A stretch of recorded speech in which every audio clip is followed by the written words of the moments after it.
This is a case that if you went by the history of this country, it wouldn't be far-fetched at all. Matter of fact, it wouldn't be a surprise. But when you hear the facts, surrounding the case, what she alleges, you really can't say 100% that it happened, and you can't say 100% that it didn't happen. I'm referencing the Tawana Brawley case that happened in 1987 in New York. If you have or haven't heard about it, let me fill you in when I come back.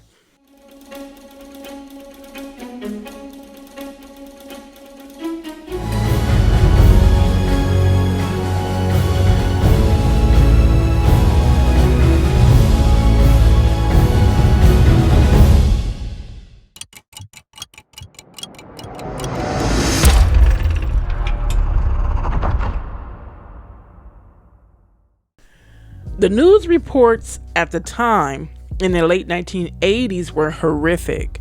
Tawana Brawley, a 15-year-old African-American girl from the New York City area, was said to have been abducted and repeatedly assaulted by white men. She was found with KKK written across her chest, a racial epithet on her stomach, and her hair smeared with feces. She was so traumatized, according to reports, that at the hospital she answered yes or no questions by blinking her eyes, making the crime even more vile if that were impossible. She and her lawyers later claimed that 2 of the rapists were law enforcement officials. Almost 35 years ago, the case remains shrouded in mystery. The discrepancies surrounding Brawley's case read more like strange fiction, while others blame racial bias for the lack of credibility. Here's a brief recap of the conflicting details. On November 28, 1987, Brawley headed to her family's home at the Pavilion Condominiums in Rapists Falls, New York. Gets off the bus, is kidnapped, and taken into the woods. Only problem is her family had allegedly been evicted 2 weeks prior, yet Brawley was supposedly seen entering the abandoned apartment the morning after the abduction. Her mother, Glenda Brawley, was allegedly spotted at the complex prior to the police finding her daughter, but still didn't report Brawley missing until later that afternoon. Even more bizarre is the account of a white female resident that claims she saw a black female climb into a garbage bag and lay still on the ground before she decided to call the Dutchess County Police that immediately involved the FBI. A detective from the Sheriff's Juvenile Aid Bureau, among others, was summoned to interview Brawley, but she remained unresponsive. The family requested a black officer, which the police department was able to provide. Brawley, described as having an extremely spacey look on her face, communicated with this officer with nods of the head, shrugs of the shoulder, and written notes. The interview lasted 20 minutes, during which she uttered only one word: neon. Through gestures and writing, however, she indicated she had been raped repeatedly in a wooded area by 6 white men, at least one of whom she said was a police officer. A sexual assault kit was administered, and police began building a case. Brawley provided no names or descriptions of her assailants. She later told others that there had been no rape, only other kinds of sexual abuse. Forensic tests found no evidence of sexual assault or sexual intercourse. There was no evidence of exposure to elements which would have been expected in a victim held for several days in the woods at a time when the temperature dropped below freezing at night. The initial public response to Brawley's story was mostly sympathetic. Bill Cosby offered a $25,000 reward for information on the case, while Don King pledged $100,000 toward Brawley's education. In December 1986, more than 1,000 people, including Nation of Islam leader Louis Farrakhan, marched through the streets of Newburgh, New York, in support of Brawley. Brawley's claims in the case captured headlines across the country. Public rallies were held denouncing the incident. When civil rights activist Al Sharpton with attorneys Alton H. Maddox and C. Vernon Mason began handling Brawley's publicity, the case quickly became highly controversial. Sharpton, Maddox, and Mason generated a national media sensation. The three said that officials all the way up the state government were trying to cover up defendants in the case because they were white. They further suggested that the KKK, the Irish Republican Army, and the Mafia had conspired with the U.S. government in the alleged cover-up. Harry Chris Jr., a police officer who committed suicide shortly after the period when Brawley was allegedly held captive, became a suspect in the case.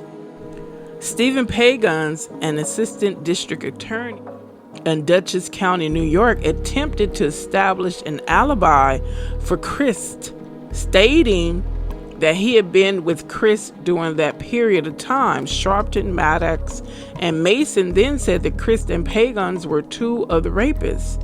They also accused Pagans, a Greek American, of being a racist and a white supremacist.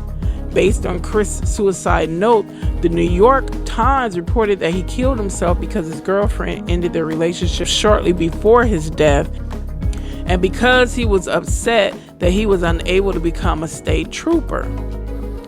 The mainstream media's coverage drew heated criticism from African American press and leaders for its treatment of the teenager. They cited the leaking and publication of photos taken of her at the hospital and the revelation of her name despite her being underage. In addition, critics were concerned that Brawley had been left in the custody of her mother, stepfather, and advisors rather than being given protection by the state. In an opinion piece in the New York Times, Martha Miles and Richard L. Madden wrote, "State law provides that if a child appears to have been sexually molested, then the Child Protective Service agency is supposed to take jurisdiction and custody of that child." Now, Tawana Brawley was 15 at the time of the incident. If that had been done early on, the agency would have given her psychiatric attention and preserved evidence of rape. Sharpton's former aide, Perry McKinnon, said that Sharpton, Maddox, and Mason were unconcerned with Brawley and were using the case to take over the town, as he had heard Sharpton say that the case could make him and Brawley's other two advisors the biggest nigresses in New York. In June 1988, at the height of the controversy surrounding the case, a poll showed a gap of 34 percentage points between blacks, 51, and whites, 85, on the question of whether Brawley was lying. Under the authority of the New York State Attorney General Robert Abrams, a grand jury was called to hear evidence.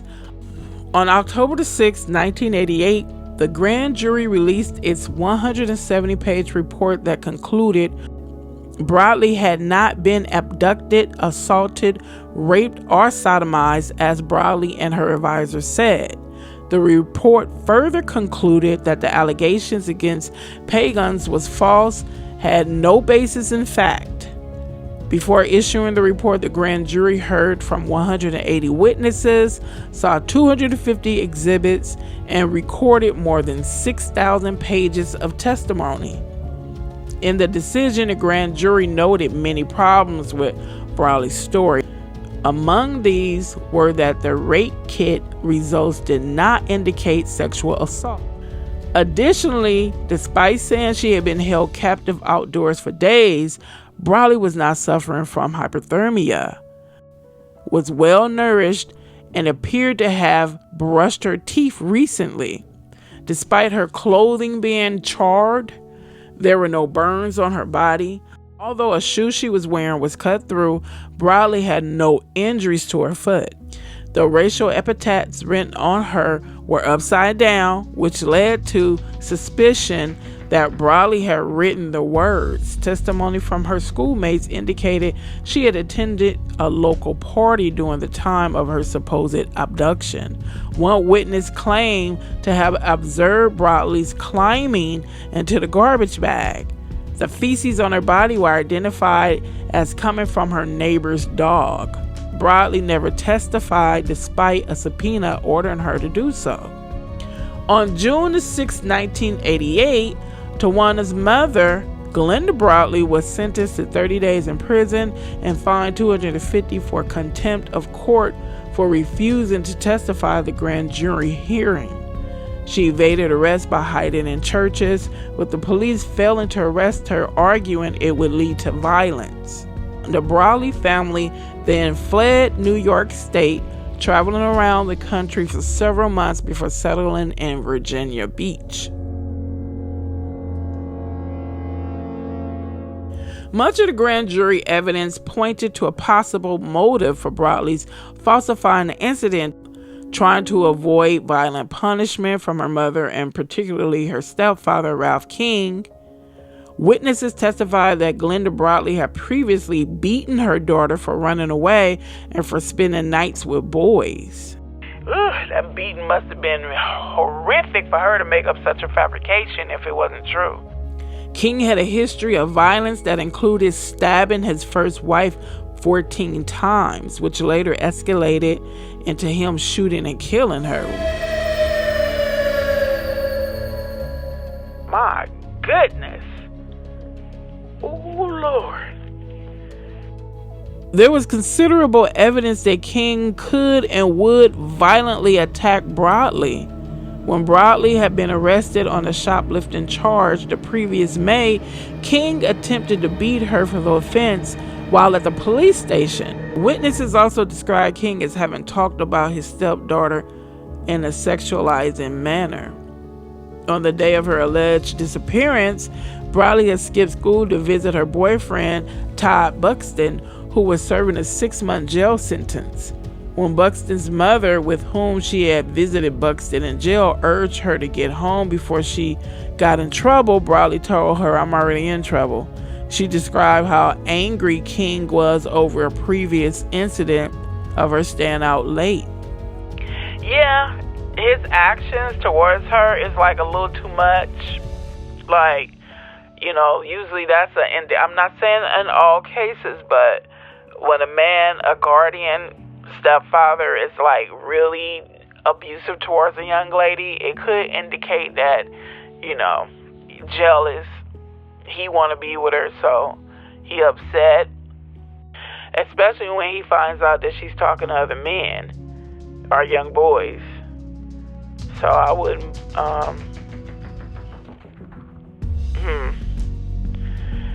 yeah. Okay, let's continue. Neighbors also told the grand jury that in February they overheard Glenda Brawley saying to King, "You shouldn't have took the money because after it all comes out, they're going to find out the truth." Another neighbor heard Miss Brawley say, "They know we're lying and they're going to find out and come and get us." That sounds like some bullshit. First of all, if you're making up that kind of a story, aren't you going to be a little cautious, making sure you're not talking loud and people can hear you? That sounds like somebody they was paid to say that. Let's continue.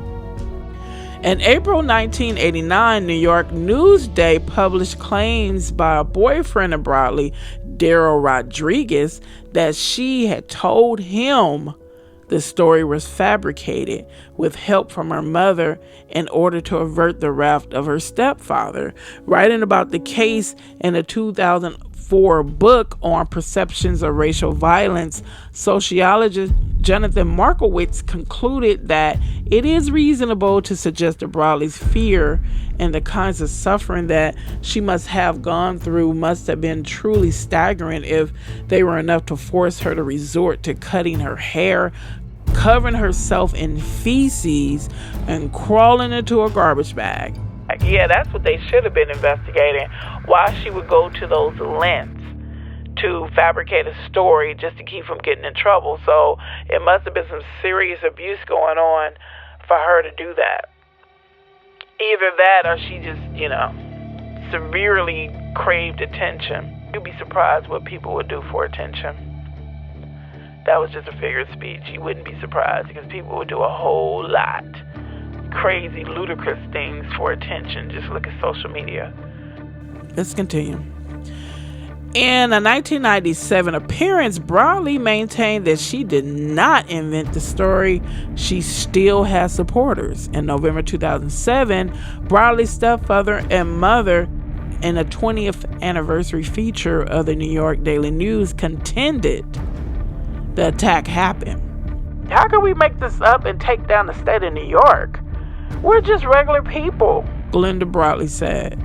They said they had asked New York State Attorney General Andrew Cuomo and Governor Eliot Spitzer to reopen the case. They also said that Brawley would speak at any legal proceedings. As of 2013, Brawley works as a nurse in rural Virginia under a new name. The Brawley case was one of the strangest incidents at a time of high racial drama in New York City 30 years ago, when the city might have seemed like it would combust. The Big Apple was setting all-time highs for crimes. The city would eventually top out at a whopping 2,245 homicides in 1990. And the issue of race was roiling beneath the surface of so many of its highest profile incidents. A black city transit worker named Willie Turks was beaten to death by a white mob in 1982. In 1984, Bernard Goetz shot 4 black teenagers on the subway and fled the scene. I wanted to kill those guys. I wanted to maim those guys. I wanted to make them suffer in every way I could. If I had more bullets, I would have shot them all again and again.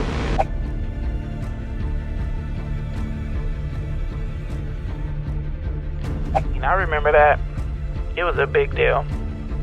Well, I remember parts of it because I was, I'm not going to say what grade I was in, but I remember it was a big deal.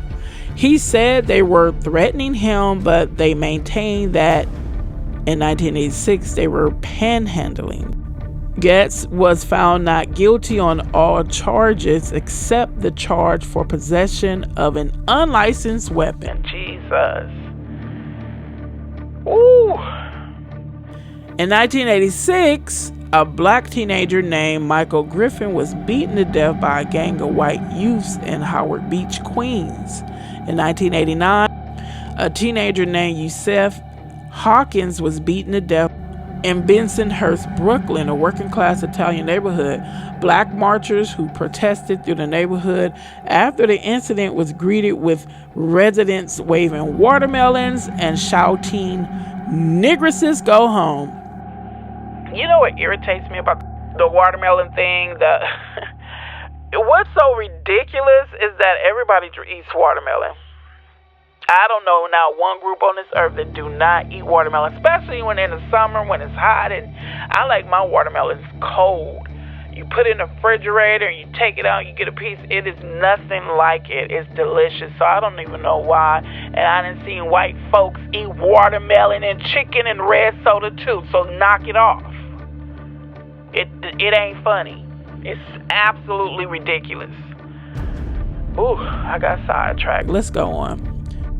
The best known crime was the rape and brutal beating of a white woman who was jogging in Central Park. 5 black teenagers were charged and eventually convicted of the crime. All 5 were later exonerated when the woman's real attacker was found thanks to DNA evidence. But the men, now middle-aged, had already served their full sentences by the time this evidence came to light.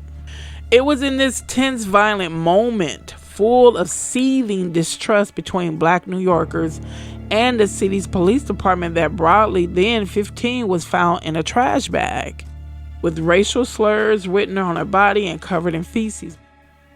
The story gained national attention, and it reaffirmed for many black New Yorkers the idea that the city's police department was populated by dangerous racists. Like everything else about this case, the case's dismissal was a source of considerable disagreement along racial lines. In a scene in Spike Lee's Do the Right Thing, 1989, viewers can see graffiti on a brick wall in the scene that reads, "Tawana told the truth." But Brawley has never apologized or recanted her statement. Her mother and stepfather gave an interview in 2007 in which they asked for the case to be reopened. "We're going to fight this case all the way to the end," Glenda Brawley said. "The rapists ain't going to heaven with something weighing heavy on them. Maybe they'll release it after all these years. I can look my daughter in her big brown eyes and myself in the mirror, can they? New York State owes my daughter," Brawley said. "They owe her the truth." There was a 1990 episode that Law and Order did, titled Out of the Light. It was based on Tawana Brawley case. And TLC, they made a song in solidarity to Brawley. The song is titled History. I'm going to put the link of that song in the description. I remember when it came out. But basically, this is what Chili said. "His story was happening before we were born," TLC member Rosanda Chili Thomas said in a recent interview addressing this song's theme of society's tendency to accept the male viewpoint on sexual assault, even dubious circumstances. A protest song in the guise of a funk jam. TLC's invective has been somewhat forgotten, perhaps because it was inspired by and mentioned the highly controversial Tawana Brawley case in 1987. Its big picture takes still resonates. That's why it wasn't so hard for Black Americans, those called Black Americans, to believe that such a thing could happen to Tawana Brawley, because it's happened. I don't care if it's cases that were 200 years old, 2 years old. Years do not separate you from the severity of violence that has been perpetuated against those called Black American women in this country. So if you come and you cite a case that happened in the 1800s, that happened in the 1700s, that happened in the 1900s, and so on and so forth, it's still like it wasn't that long ago, because it's still happening now. There was a time that the black women, the only men the black women were concerned about doing violent, vicious things toward them were white men. I'm going to cite a few cases that occurred in the 1800s. In May 1870, 15 white men raped a black woman while other members of the mob lynched her husband. Days later, in the same North Carolina community, another white mob raped a black woman and afterwards stuck their knives in various parts of her body. News of incidents like these spread through the entire African American community, devastating black women with the terror of their dual vulnerability. And what's so crazy about it at that time, black women didn't have any form of protection. And I'm not talking about she wasn't protected by her husband. What I mean is the state didn't do anything about it. Law enforcement didn't do anything about it. Nine times out of 10, they were involved in it. And black people didn't really have the ability to own guns. So you see how this viciousness was able to occur. At least if they were able to own guns, all they had to do was rack it, and get some people to and head for the hills. But they didn't even have a gun. I'm like, if you're going to come for me and mine, I'm going to take some of you out with me. If you're going to do that, if you're going to try to do that, and you know how they were towards black people, if they even thought about protecting themselves, it was on and popping. Oh, what? You going to try to protect yourself against me? You're not going to let me do what I want to do to you? How dare you? I might be a little dramatic and might be sounding a little facetious, but I'm not. Because that's the mentality, and it still reigns true today. A lot of people called white, they have this mentality like, how dare a black person try to defend themselves? Look at the multiple videos that come on social media of a black person minding their own business, and then you have this white overseer that'll come and had to think they had a God right to question them. Why are you in this building breathing my air? Asking them for identification, and they're regular Jane and John Doe, and you think you have a right to question me and ask me for my ID? And then when a black person be like, I don't have to answer this question. We not on the plantation, Miss Ann. Then they want to call the police. Because a black person dared to tell them to get out of their face. Let's continue. Jesus.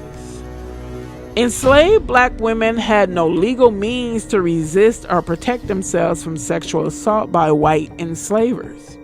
As early as the 1830s, black abolitionist Maria Stewart called for the law to recognize black women as full humans with rights to control their bodies and to grant or withhold consent, but reality lagged far behind. See, they didn't even give black women a right to say no. You can say it all day, but they was like, come here, niggers. When a black woman objected to being assaulted, I know that was probably an aphrodisiac for them. The more they fought, the better, anyway. Let's continue. In Missouri in 1855, a young enslaved black woman named Celia was convicted of murder and hanged for killing a white man who had enslaved and repeatedly raped her.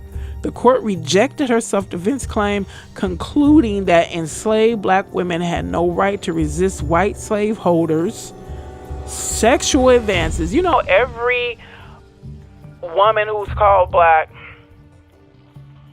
that this happened to, especially during the slave times, and she was trying to defend herself, her child, or her husband, and she got killed. Y'all need to put some cases out on them. Find their bloodline. Go and find, since they want to be proud, their grandparents, great-grandparents, ancestors were slaves, and they want to brag about being slave owners. Put some cases on them. The ones that live in the deep south that like bragging about slavery and wishing they were back, and talking about black people to let things go, but they don't let things go, and they love the Confederacy and got Confederate flags all over. The dog is painted in Confederate colors. Go and sue them and get y'all monies. Y'all can get some money off these people that brag about slavery. Go check their bloodline, since they proud of their bloodline, and sue them for their ancestors' transgressions. Bet you shut them up. I bet you they'll get tired. They're going to stop trying to brag about this horrific time in history.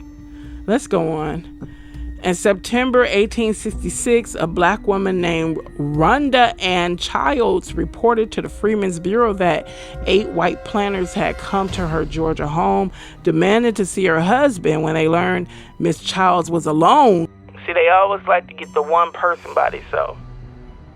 The men kidnapped, beat, and sexually assaulted her. Miss Childs' affidavit describes that one of the men ran his pistol into me and said he had a hell of a mind to pull the trigger.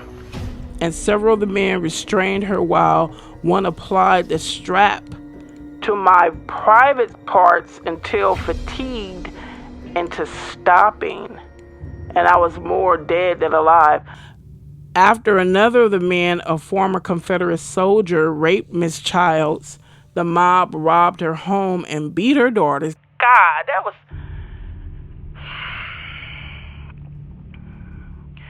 You not only raped her, you robbed her, and you see the wicked violence that's planted in the soil of this country. You see why there's so much violence in America? Like I said in another video I did, it's in the soil. And one day, I'm speaking of white America, and you can get mad if you want to. I really don't care at this point. If you listen to enough of my videos, you know I don't care. how you feel, because nobody ever cares about how black folks feel. But even if you did, it's not going to stop me from speaking. You guys going to have to admit how much violence is in your bloodline and stop looking at everybody else and blaming everybody else. There is severe, sheer, strong violence in your bloodline. That's why you guys don't want to hear the history of your ancestors' actions, because it's beyond barbaric. It's beyond caveman-like.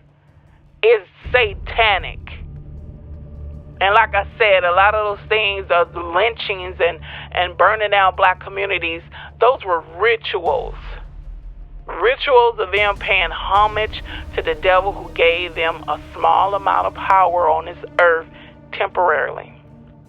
Let's continue.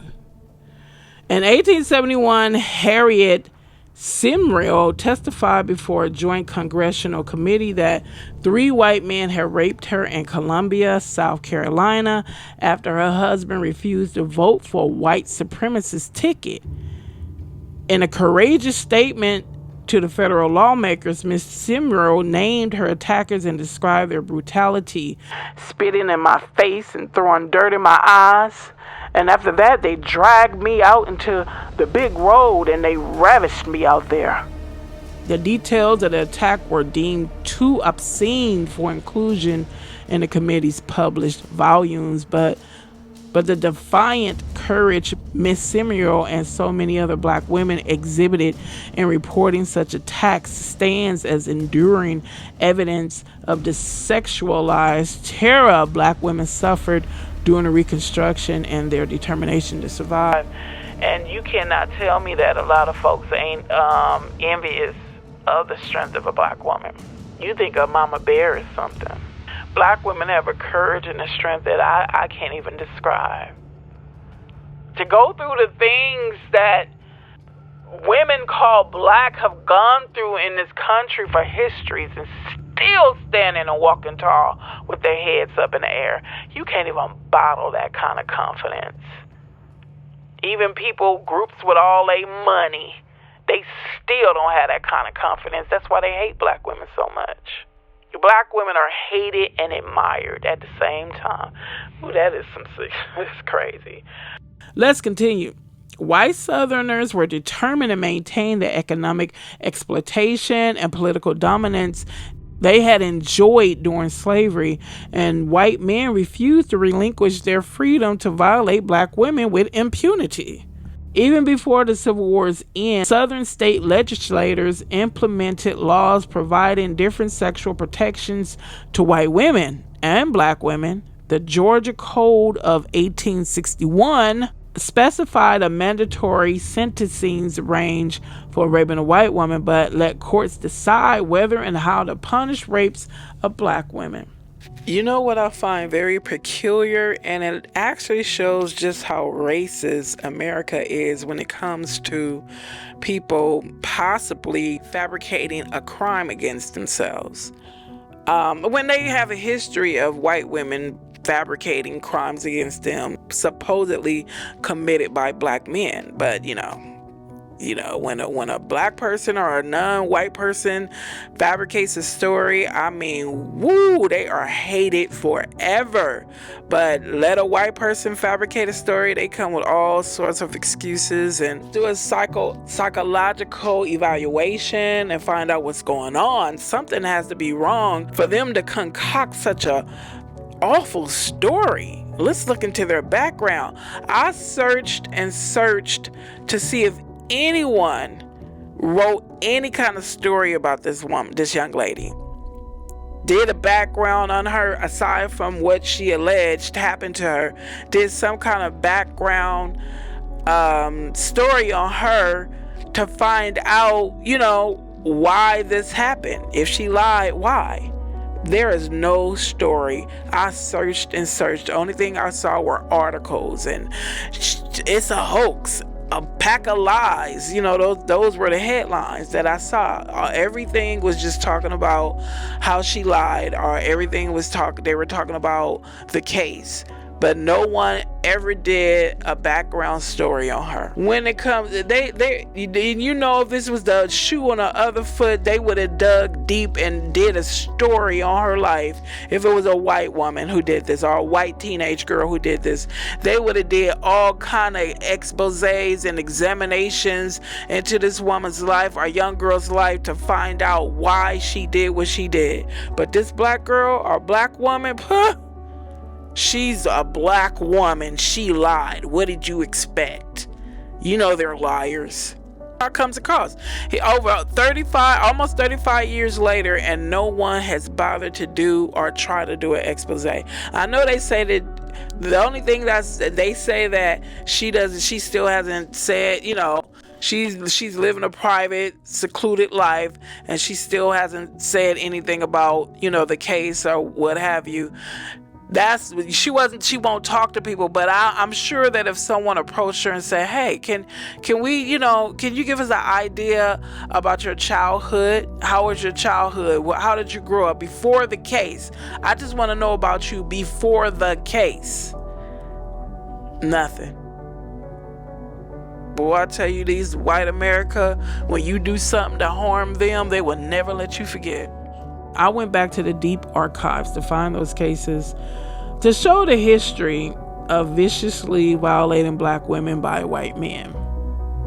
And I'm going to continue to do videos pointing out the viciousness of white men against black women in this country. I'm going to do it. Y'all can keep talking about what black men do. And I'm not trying to excuse the actions of black men. Y'all know better. And when y'all come for black women, y'all worse than these folks. Yes, you are. Because you already know the history of the violence against black women, because you know the history of the violence against you. So if they're going to do it to you, you knew they was going to do it to black women. Because they're intimidated by black men anyway. So that's why they always try to go for the strongest one. But back on to track what I was saying. I'm going to continue to do videos pinpointing the violence that was afflicted upon black women from white men. I'm going to continue to do it. Because for some reason, y'all want to sit here and act like y'all innocent and y'all didn't do nothing. And you're still not doing anything. And yes, you are. You're still doing things today. I don't care how deep underground you go. You can't hide. You might be able to hide from our eyes, but you can't hide from God. Y'all been trying that. No, y'all ain't even hiding from God no more. You just really think, I guess some people really think that nothing's going to happen. You know what? I'm going to let you in on something. I think it's going to happen when you least suspect it. Imagine yourself standing on this rug and someone just comes from behind you and just rip it from under your feet when you weren't even paying attention. That's when it's going to happen. There are cases much, much recent than the ones that I just cited from the 1800s. As I said, I was making a point by showing the brutal history in this land when it comes to black women and white men thinking they're gods and can do as they please with black men, black women, and every other group on this earth. That is why it wasn't far-fetched to believe what Brawley alleged. I slightly recall hearing about this case when it happened, and I was heated just as any other black person felt. And then when I heard it was a hoax, I was disappointed, but still held firm to my beliefs that it might have been true. And that it was possibly a cover-up. Because when it comes to black folks, they did some cover-ups that your mind can't conceive. Like how they covered up the Tulsa massacre. You see how long they covered that up? Until a white man with a conscience came out, even though he wasn't a part of it, but he found out about it and he yelled it from the rooftops. A white man. They covered up some things so much when it comes to our people, but like I said, and like the world is seeing, what's done in the dark with this Diddy case, what's done in the dark always comes to the light. That's why I don't understand why some people keep denying the word of God and who's a white man, but okay, whatever. But There's a scripture that says what's done in the dark comes to the light all the time. All the time.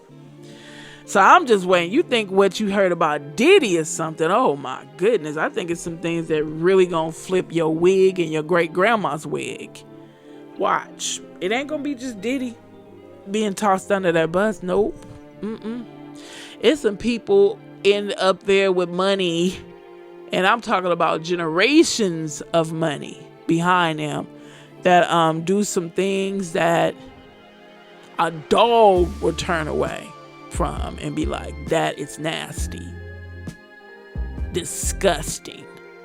Because it seems like the more money these people have, when they don't have a heart of God, the more money they have, the more vile and disturbing they can be. Because you become idle-minded. It's like, well, I have money. What else can I do today to tickle my fancy? So they just get into things. And when you don't have control of your flesh, you're liable to do anything to satisfy and gratify the flesh. The flesh has no boundaries. I said it before in another one of my videos. The flesh has no boundaries. That's why people can go into and be off into some really strange things and enjoy it. To other people, it's strange and it's out of this world, insane. But some people get pleasure from it because the flesh has no boundaries. I can go on all day about the flesh. Maybe I'll do it in another video. But I'm about to close this up. Thank you guys for your time. Thank you if there are anybody who's new listening to this video or my videos, or if there's someone new coming to this channel and this is the first video you ever listened to. I appreciate your support and I appreciate you. Be safe. I'll see you in the next video.